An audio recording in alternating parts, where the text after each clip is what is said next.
Okay, thank you, Lewis. So the topic today that we will discuss is the UK and geopolitics in Europe. Well, we can begin with two quotes that I want to use to pin my presentation on. The first one is by a Dutch-American geostrategist called Nicholas Spakeman, and it was made in 1939, and it goes something like this. Their differing conceptions of space and the conquest of space indicate one of the outstanding differences between land and sea powers. A sea power conquers a large space by leaping lightly from point to point, adjusting itself to existing political relationships wherever possible, and often not establishing its legal control until its factual domination has long been tacitly recognized. An expanding land power moves slowly and methodically forward, forced by the nature of its terrain to establish its control step by step, and so preserve the mobility of its forces. Thus a land power thinks in terms of continuous surfaces surrounding a central point of control, while a sea power thinks in terms and points and connecting lines dominating an immense territory. So that is what Spakeman thinks differentiates a maritime power or a sea power from a land power or a terrestrial power, i.e. one example being a sea power, supposedly the United Kingdom, or maybe today the United States. An example of a land power, perhaps Germany, or even better, Russia today. So just bear that quote in mind while I read out the second one, which I want to pin this lecture on. This one was by Winston Churchill in 1948. For 400 years, the foreign policy of England has been to oppose the strongest, most aggressive, most dominating power on the continent, and particularly to prevent the Low Countries, that is to say Belgium, Luxembourg and the Netherlands, falling into the hands of such a power. Observe that the policy of England takes no account of which nation which seeks the overlordship of Europe. The question is not whether it is Spain or the French monarchy or the French Empire or the German Empire or the Hitler regime. It has nothing to do with rulers or nations. It is solely concerned with whoever is the strongest or the potentially dominant tyrant. The idea being that whichever country seeks to dominate mainland Europe, the UK or England will assert its power, form a coalition, use its naval power to bring that regime's designs to naught. So those two quotes I want you to bear in mind while I give the rest of my presentation. So this evening then I would like to argue three things. The first thing, that the United Kingdom is actually a European power, even if it sits above and beyond Europe as a globally oriented power. And I'll try and elaborate how the UK flip-flops between a European vocation and a global vocation through this presentation. The second point I want to argue is that British geostrategy hangs between the global, which is the UK's preference, and the European, depending on the geopolitical constellation on the European mainland at any moment in time. The third point I want to argue is that besides its reputation as a bad European, the UK has and will continue to play a vital role in upholding European security, not least through its military and strategic strength. It may be one of the latest powers to react, but often it has no other option. So I'll begin by outlining what I mean by geopolitics. This, after all, is in the title. And I asked you earlier whether there were whether you had any ideas as to what this presentation would be about, and none of you actually gave any suggestions at all. So I'm assuming you don't know a great deal about geopolitics. Now, geopolitics is quite a contentious word in some circles, particularly because of its association with the Nazi regime during the 1940s, and also with other various unpleasant regimes that have existed in the 20th century. However, I would argue that it does not necessarily have to be seen through that lens. In particular, it can be seen in a much more neutral context, and in recent years there has been in some ways a resurfacing of the term and the theories behind it, both in a critical context, i.e. looking at discourses of geopolitics, and also looking at geopolitics from a more classical persuasion as well. But if we look at classical geopolitics, which is what I'm trying to deal with here today, traditionally it has simply been understood as the merging of geography, i.e. physical space or the physical environment, and politics. It is animated by the notion that people interact with the natural environment. As Halford Mackinder, who was one of the founding fathers of the modern discipline of geopolitics, or classical geopolitics, said earlier in the last century, man initiates, but geography in large measure controls. That's to say, it's not necessarily a determinist idea. It's not the case necessarily that the natural world determines human relations. After all, human technology can overcome geographic constraints. Think, for example, of the building of the Suez or the Panama Canals. They basically changed the world forever. Think also about the building of railways, motorways, telegraph and telephone systems, the internet. All of these systems are designed to compress space and time and allow human societies to move across space and time much more rapidly than they otherwise might. The controversy, however, emerges in the sense that geography can perhaps determine human relations. And I don't know how many of you have played the game Civilization. Yes, possibly a lot of you. But I know that from my own experience of playing it 10 or 15 years ago, that whenever the game started and you would end up in a jungle like the map shows there, your heart would sink and you would probably close the game down and start again. For the simple reason that jungle is very hard to change, to chop down the trees. It would take many years or even centuries, and then you would have to irrigate the land, build roads, and try and make it productive. The problem is that in this context of whether or not geography can determine human relations, it seems almost unquestionable to me that actually it can. Now, how it determines human relations can be quite subtle. In other ways, it can perhaps be much more or much less subtle. For example, there's going to be a clear difference in a society that is it exists on a desert or in a jungle than one that exists, say, on the North European plain, because it's much, much easier to make the territory on the North European plain, i.e. the area from Germany across to England, productive than it is a jungle or a desert. You can't grow anything much in a desert unless you use modern, that is to say, industrial technologies that have been invented elsewhere. So does geography coerce or even force people to behave in particular ways? Can some forms of geography be more conducive to human development than others? Well, that, of course, is a very big question, and scientists and scholars have been debating it for the last 100 to 200 years. I'm not sure that there is actually an answer. We can all determine from our own understanding of the natural world and development of societies in that world whether or not we think it is accurate or not. But this connects to another point that I want to raise, and that is traditionally geography has been heavily bound up with the concept of power. A political community, be it an empire, a nation-state, or a city-state, or whatever, the idea is that it should seek to maximize its leverage over geography and its geopolitical surroundings. That is to say, geopolitical theorists have argued that security is dependent on a political community's willingness to seek more and more power over the surrounding natural world by compressing space and time, as well as surrounding political entities, thereby preventing them from becoming potential security threats. Think, for example, of almost every political community in history, from the ancient city-states of 2,000 or 3,000 years ago to the Roman Empire, and on to today to the major powers like the United States or China or the UK or France or Russia or wherever. And all of them have sought to build roads, communication systems to extend their power out and to incorporate distant peripheries, either explicitly or indirectly, into their imperial economies. So geopolitics has been frequently and heavily associated with great powers, and some question its utility for medium-sized and smaller powers. But does this distinction matter? I would argue that it doesn't, and in fact for smaller powers it can be even more important, or geopolitics can be even more important, because often they're the ones that first experience the changes that result from geopolitics. So if one empire or one powerful state extends its leverage out into a periphery and another one does the same, eventually places that were previously quite isolated and could live relatively peacefully may be opened up and become what are known in the literature as shatter belts or shatter zones or crunch zones.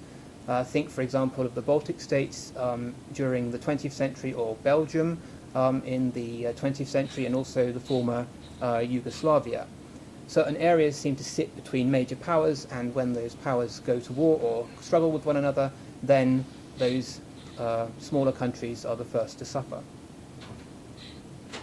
The big question, though, is whether a political community's, in this context an empire or a country, its geopolitical location facilitates the emergence of a kind of geopolitical culture. amongst its political, economic and military leaders. I just want to remind you again of the Spikeman quote that I opened up with. Is it the case that a sea power or a land power develops a kind of culture which it becomes deeply interwoven into the political fabric of the leadership, which then influences the way the leadership, be it military, economic or political, interacts with the outside world? Does the fact, for example, that some countries are surrounded with sea mean that they are predisposed to act in particular ways when executing their strategic and or foreign policies? I would argue that it can, but again that the relationship is not predetermined. For example, think about the UK and Japan. The UK seemed to work with the sea and expand. Japan basically closed itself off for many years, and it wasn't until the late 19th and early 20th century that it became a much more sea or maritime-oriented nation, when it began to rebuild or build up its navy and build an infrastructure to support an expansionist posture. And this is where the concept of geostrategy comes in. As a concept, geostrategy is largely derived from geopolitics, hence the insertion of geo in front of it. It is primarily a prescriptive concept. It can mean simply a foreign and security policy with a particular geographic vector, which can be pursued for any purpose, but it can also mean a foreign and security policy informed by geopolitical considerations. That's to say, a country can pursue a geostrategy in almost any direction if it wants to, but the argument is put that those that best factor in their geopolitical surroundings will be the most successful, whereas those that ignore their geopolitical surroundings will largely fail. And I would largely agree with this view, that geostrategy can only be effective when it aligns imperial or national objectives with geopolitical considerations. This is a human-driven endeavour. Political communities best able to work with their geography, both natural and political, are best able to achieve their objectives. Those who ignore or overlook those considerations will end up in failure or defeat. So how do we apply geopolitics to the contemporary United Kingdom's geopolitical situation, in particular in relation to Europe? Well, there are three ways that we can do this. Firstly, in the national context, i.e. the United Kingdom itself. You can see a map of the United Kingdom on the projector. Secondly, in the European context, and thirdly, in the worldwide context. And the point I want to make here is that the three components are heavily interlinked. Not only interlinked geographically, but also interlinked geopolitically. And that's the thesis that I'm trying to put forward here today. So let's just begin by a brief overview of the UK as a geopolitical community. Well, as you can see from the map, the UK is primarily an island state, although it does share one land border with the Irish Republic, which comprises the majority of Ireland, which is the second biggest island in the British Isles. The UK has just over 12,000 kilometres of coastline, 244,000 square kilometres of land. It's roughly in the same size as the US state of Oregon. It's surrounded by the North Sea, the English Channel and the Atlantic Ocean. The most important factor that you need to know is that the southern half is largely rich agricultural farmland, which produces enormous agricultural yield. The population being around 65 million and rising by around 200,000 to 400,000 each year through immigration and a relatively buoyant fertility rate. The projections suggest that by 2050, 2060, the population of the UK will be something around 82 million, again the majority concentrated in the south. So the UK has around 1% of the world's population, which includes a workforce of some 32 million people, and the UK holds approximately 5% of the world's wealth. And this economic production is based on London, which on many measures is the world's most economically powerful city.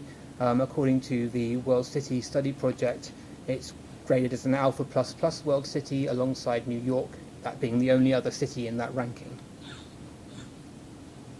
So what have been the phases then, having outlined British political and natural geography, what have been the phases in British geostrategic history? Well, English and then later British governments have traditionally had 5 interlocking geostrategic goals since roughly the 15th century.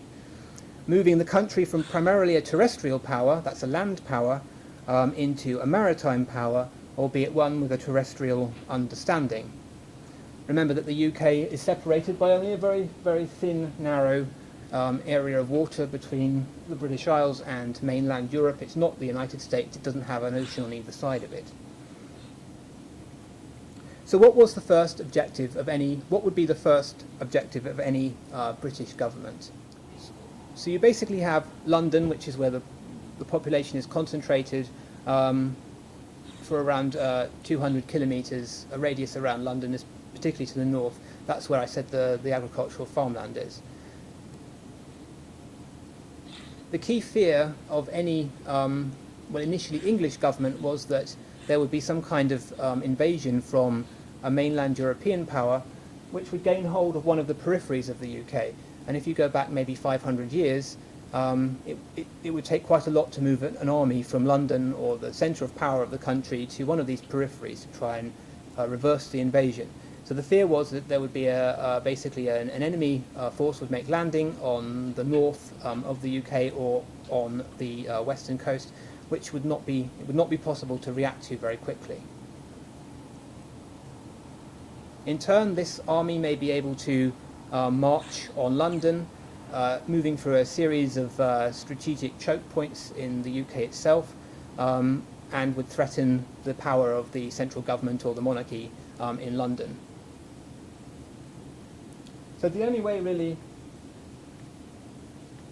to reverse this would be to exert counterpower on the peripheries, i.e. Scotland, Wales and later Ireland, to prevent them from coming into the hands of a foreign power. So you could say that for the first sort of from the Middle Ages onward into the early modern period, the key objective of initially the English government in London was to ensure that Wales and Scotland were under within the English sphere of influence, so that the UK was one autonomous country, and that counterpower could be exerted from London on those peripheries to ensure that they wouldn't come under the hands of a foreign power. The way that was achieved was through building a series of castles, initially in Wales, along the coast, and then later a series of forts in Scotland with military roads to connect them, to ensure that there would be no uprisings in Scotland either. The largest of these was Fort George near Inverness, which, as you can see, is a large continental-sized fortress, artillery fortress.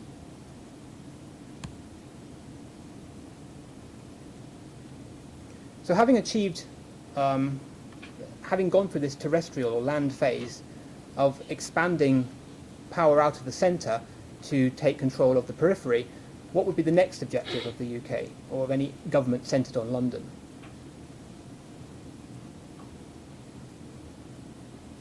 You actually had the answer. Basically to control the sea routes into the UK.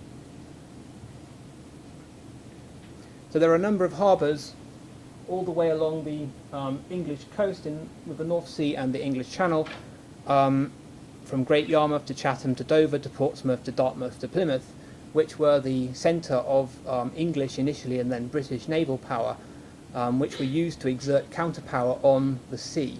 So once the island had been taken over, essentially, the government could then begin building up the navy to take control of the surrounding maritime approaches to the UK, and therefore prevent any hostile mainland European military from damaging or making landfall in the UK and threatening British interests. So now we can expand a little bit, moving away from the UK itself as it went through its terrestrial phase of consolidation, looking at the role of the UK in relation to the wider European continent. Now, as we can see, the UK sits off the northwestern tip of Europe. It's very close to the greatest concentration of economic and population power on the continent, that being the Low Countries, Western Germany and Northern France. And the fear has always been in the United Kingdom that there would be some kind of invasion that is mounted from one of the main approaches, this being from France itself or across the Low Countries from the east, in this case perhaps from some kind of community that was based in Central or North Central Europe or Russia, or from either of the maritime approaches, these being the English Channel and the wider Atlantic Ocean, and from the Baltic across the North Sea. So this feeling of encirclement from the European mainland. The key region, as I said, being this core region, which we might call the core of Europe, basically the Low Countries, Western Germany, or not Western Germany in the Cold War context, but the western half of modern Germany, and the northern half of France, where the great majority of Europe's industrial and agrarian and population resources are located. So this region has traditionally been seen as both a threat and an opportunity for the UK. So as you were saying earlier, the best way to extend the UK's leverage was to build a maritime network from the UK itself through a series of naval stations in the Mediterranean to ensure that the UK could circulate power around the European mainland and gain access to the key maritime approaches to the UK, also to project power out of the UK across the sea into other parts of the world. In order to do that, the UK had to ensure that there was no naval rival.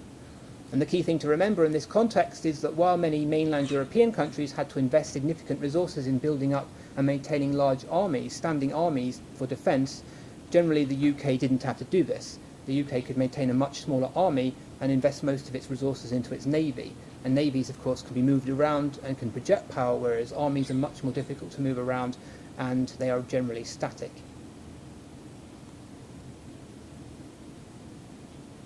Now, the last island to be occupied by the UK is a tiny island called Rockall in the North Atlantic,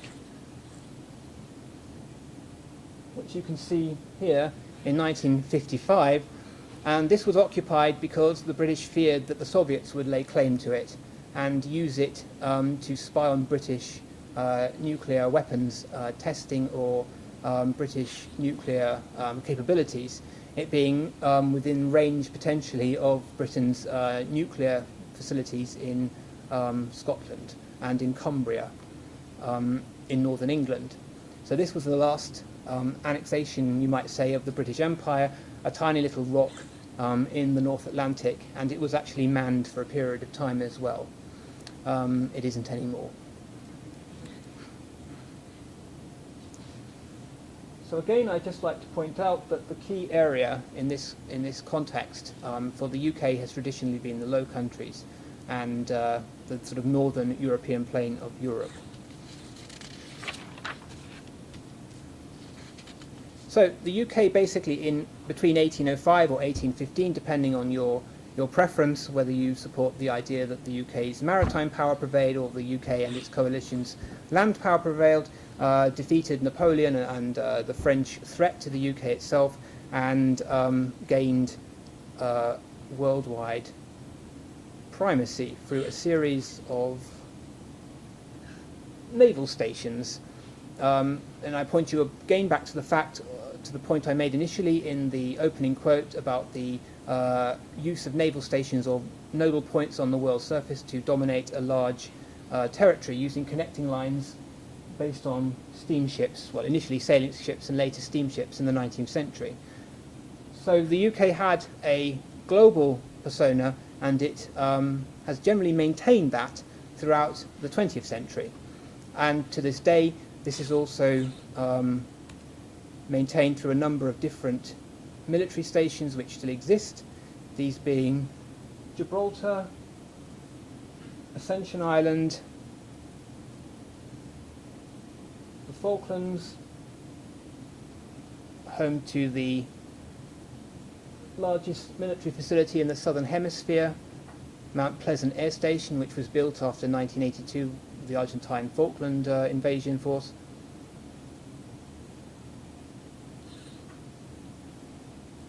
Akrotiri in Cyprus, which is a large air base. then Diego Garcia in the Indian Ocean, which is a large American and British naval and air station.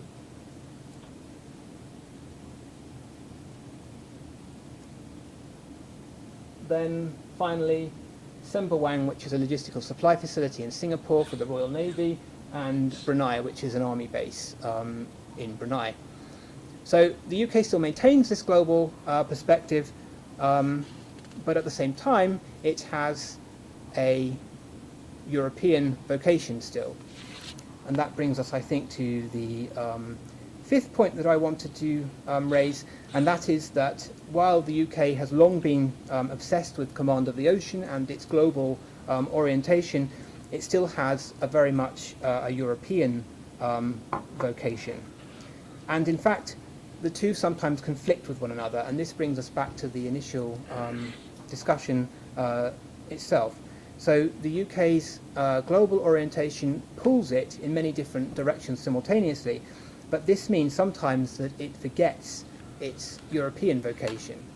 And you could say that during the height of British maritime and global power in the 19th century was also one of the most destabilizing periods in European history, because we saw a fundamental change in the balance of power in Europe, which the UK itself did much to bring about with the destruction of Napoleonic France, and it left a lull where there was no significant great power that could challenge initially the British.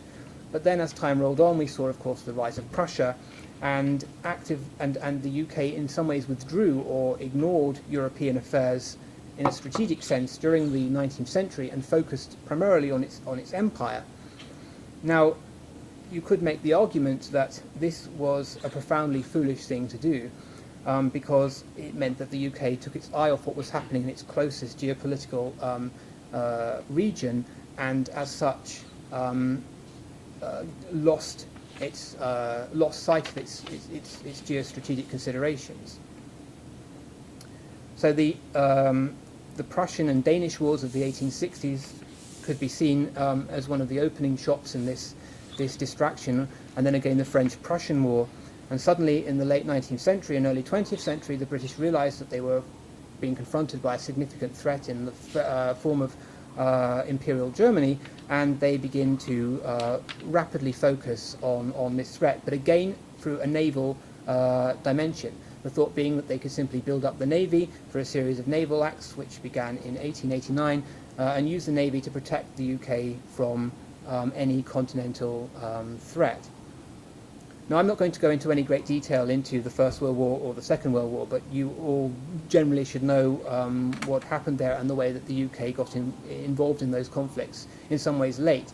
And indeed, last week, the historian Neil Ferguson, I don't know whether any of you have seen it, but there was a big television series or a television program focusing on the 100 years anniversary of the First World War and Britain's input into that war. And he basically argues that Britain entered the war late, and he actually argues that it shouldn't have even involved itself in the war, in which case it probably would have played out in a European setting, and the war would have led to the kind of Europe that we see today, one that's largely under a German European Union, and he was being very playful with the historical context, and received a lot of criticism for it from the historians that were assembled within the audience. You could say, however, that he had something right, and that is that the UK entered the conflict late. And again, and when it did enter the conflict, it entered it from a position of weakness, as it did in the Second World War, because it had focused primarily on its global vocation and not on its European one. And it built up a navy and did not concentrate sufficiently on its army to allow it to thrust its weight into the European theatre to maintain the balance in the same way that Churchill argued that British geostrategy should be concentrated on Europe. So that's the main point I want to raise with you here today, and I know we're running out of time, so I'll have to stop, but we can possibly open up some of these issues in the question and answer session. But the key point I want to raise or want to make is that Britain is a distracted power because it has both a global orientation, which it continues to focus on and is pulled by, and at the same time it has a European vocation which it often loses sight of, even though that region is closest to the UK, both geopolitically and geographically. So 3 final points I'd like to make. Firstly, that the UK is a European country and should be seen as such, not only by Europeans or mainland Europeans, but also by Britons themselves. They often forget this simple fact. Secondly, that the UK favours a primarily liberal Europe, which is reflected by its own political culture, this being itself potentially or perhaps a product of its maritime persona. That's to say, it does not wish to see any unipolar system within Europe, and it will thrust its weight behind any power that seeks to create one. And thirdly, the UK seems to be in a relatively advantageous position in relation to the future. According to the demographic and economic projections over the next 40 or 50 years, the UK will be, by 2050 or 2060, not only the most populous country within Europe, but also the most industrial and financially affluent. Therefore, it is likely that the UK will continue to exert a considerable and even growing geopolitical influence on mainland Europe, even though the country may get distracted by other global adventures, such as playing into the US pivot. So the point is that the British government needs to be very careful as it appraises these changes and alterations, and that it must continue to focus on both its European, even though it has a global vector. So I hope this sets the stage for an interesting debate, particularly in relation to the UK and the European Union, and I look forward to your questions.